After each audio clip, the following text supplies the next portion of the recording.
I'm Thomas Ableman. I am the founder of Freewheeling, a transport consultancy focused on innovation. But I was previously, when I stood on the stage a year ago, Director of Strategy and Innovation at Transport for London.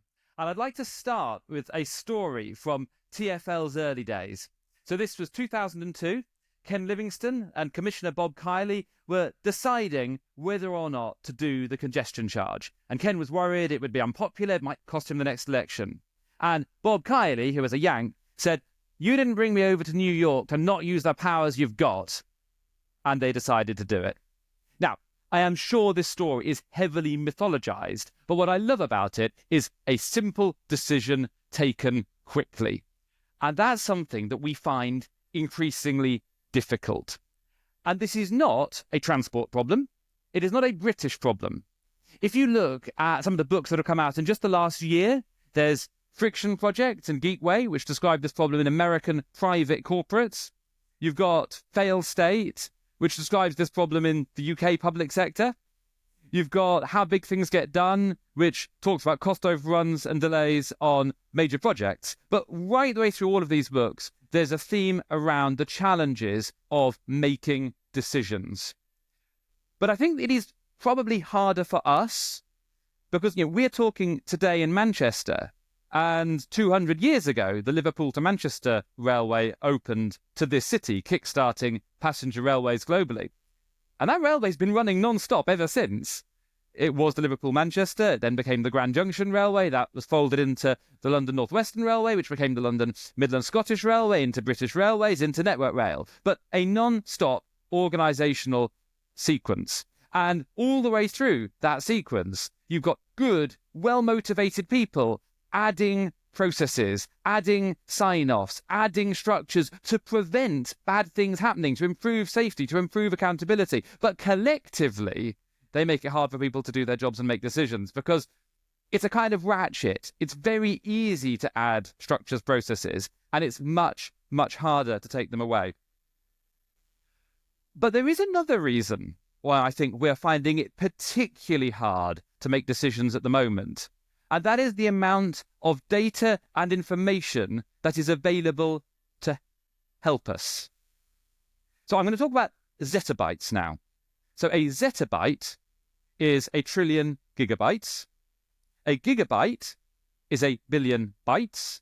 And a byte is 8 bits, which is a letter or a number. So the amount of data created globally last year was 147 zettabytes. Now, to put that into context, 10 years ago, it was 6.6 zettabytes. The amount of data created each year has increased 20-fold in the last 10 years.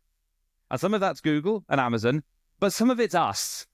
And doing that extra model or asking for a revision to a spreadsheet because it's now so much easier to do these things, so we can. Let's go back to 2002, when Ken and Kylie had that conversation. It's also the year I started my career. In 2002, the amount of data created globally was 0.0005 zettabytes. The amount of data created globally has increased, since Ken and Kylie had that conversation, 29,400 times. Or to put it another way, in my career, the amount of data created has increased 3 million%. So is it maybe not that surprising that sometimes we find it hard to make a decision?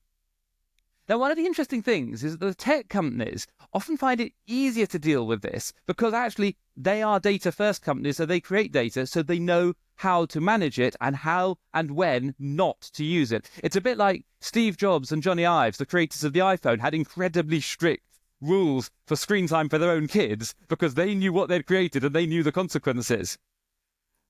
But we can learn some of the techniques that the data companies use. So I'm going to give you a few now. And these are all things we can all of us, go away and use from tomorrow in our own teams.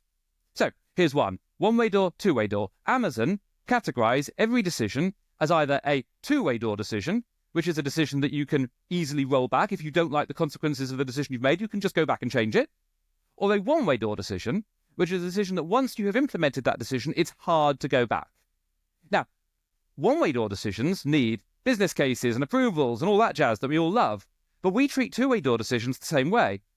Now, if you're in Google or on Amazon, you get into as much trouble for asking permission for taking a two-way door decision up the approvals hierarchy as you do for a one-way door decision, because the view is the best way to find out if this is a good idea isn't to model it, it's to do it. And if we don't like it, we can very easily undo it. I'll give you another example. Minimum viable business cases. Now, if anyone wants to hear the story of Dot to Dot, the demand-responsive bus service launched by National Express when I was there, I can't tell you now, I haven't got time, but I can come and tell you later on, look me up afterwards. But I will summarise just by saying that they spent a lot of money, I think probably six figures, and the six-figure number was a lot of money back in the noughties, on modelling and spreadsheeting, and as a result, convinced themselves this was a good idea. So they spent £13 million on it. Within 15 months, it was sold for £1, and the new owners shut it down 7 months later. And the tragedy is that with a minimum viable business cases approach, they could have learned all the things that caused it not to work for about 50 grand. I'm going to give you another example. I want you to leave here and go back to your teams, and I want you to tell your teams to break the rules. Now, not all of them, that would be a really bad idea, but some of them. Specifically, actually, I would like you to tell your teams to break a rule if they know why that rule exists, what its purpose is, and they know, therefore, that it does not apply to the thing that they are trying to do now, and that by following it, it would prevent them achieving an outcome for the organisation that you have set them. And they should immediately tell you they've broken that rule and seek forgiveness, and you will give them forgiveness because you will be grateful to them for having identified a rule in your organisation that prevents people from doing their job. Now, I know what you're thinking.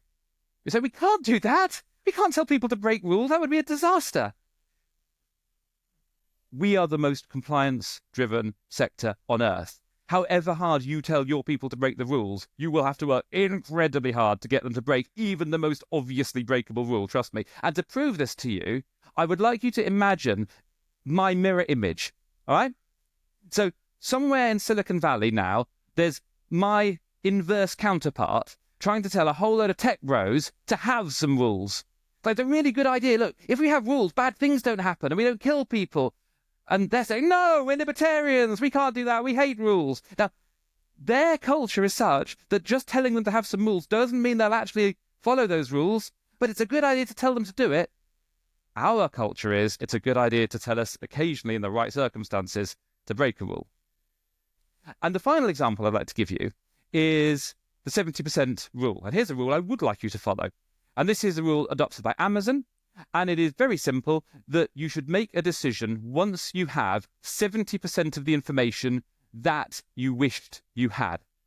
And that the last 30% to get you from, I am not comfortable, I don't have enough information, to 100%, I now feel comfortable, that is actually a diminishing returns. It does not add value to that decision, but it does reduce the velocity of making the decision. So there are 4 approaches we can all go tomorrow and implement in our teams. And I'll tell you why this matters. I'll give you 2 examples. The first is that we might, I don't say will, I say might, be standing on the cusp of the biggest opportunity this sector has seen in 100 years. So if you think about autonomous vehicles, an autonomous vehicle can now pick you up at a place, take you autonomously to another place and drop you off. This is happening now in San Francisco, Los Angeles, Phoenix, multiple Chinese cities. Now, it doesn't yet mean that you can get into your car outside your house, watch a video, do some work, and be taken to Auntie Marge in Sunderland. But within a defined area, in set locations, under the supervision of a control centre, autonomous vehicles are already happening. Now, defined locations, set routes, control centres, that sounds a bit like public transport, doesn't it? So, with the state of the art now, we could have vehicles that are lightweight, automated, electric. We could probably run that for about £1 a mile. And at about £1 a mile, we could economically connect every suburb and every village back into the public transport network, a kind of reverse beaching that would not only deliver for those communities, but those branches would strengthen the core trunks of reverse beaching. But we're not going to do it. So let me now imagine, you're thinking, I know what you're thinking, the technology probably won't work, it won't do it, it won't succeed. So let me imagine, that just as a thought experiment in this room just now, let's imagine that we know this will work. We know, it's certain, it's proved. We know this will work. We all know we won't do it. Yeah? All of us. It's not going to happen, right? We know that. That's because we aren't going to make the decisions to do it. I'm going to give you another example. We're currently spending, we have already spent, as taxpayers, £5 billion on the 4 lines modernisation of the Underground to get those trains to drive themselves. As far as I am aware, there are no plans that when the trains drive themselves, we will stop recruiting train drivers on a salary, not existing people, I'm talking about people who don't exist yet, people who possibly aren't even born yet, on a salary commensurate with the revised skill level of that role when the trains literally drive themselves. We're going to carry on paying them a salary, not the existing staff, new people, equivalent not just to the skill now, but roughly based on the skill level of a steam train. So if we're an organisation and a sector that hasn't yet realised the benefits of the abolition of the steam locomotive, we probably are an organisation and a sector that struggles to decide to do things, struggles to decide not to do things, and struggles to decide to change things. And it's worth being aware of that. Because I'll just wrap up by explaining once more why this matters. Because as a sector, we struggle to change, but the world of politics is becoming faster and more volatile than ever. And in about 4 years, there's going to be elections nationally and in all the combined authorities. We've got new mayors, new combined authorities around the country. We've got new governance structures for rail, new governance structures for bus, and the public are going to want to see results that improve their lives from all of this change that has taken place politically. And if we haven't got that to offer them, we're going to have a whole bunch of disappointed voters and a whole bunch of disappointed politicians. So to give you confidence of what is possible, let's go back to Ken and Kylie in that room in 2002, and I'll tell you what was achieved in the next 4 years. They did launch the congestion charge, and they launched the Oyster card, and they increased the bus fleet by 40% and got bus ridership up by 40%, and they increased the bus lane network to 175 miles, and they got permission to fund and create the Elizabeth line, and they achieved a 4% mode shift from private to public travel, all in the next 4 years from 2002 in a world of 0.0005 zettabytes of data. Now, I don't want to scare you, but by 2030, the amount of data created globally is going to be measured in the yottabyte.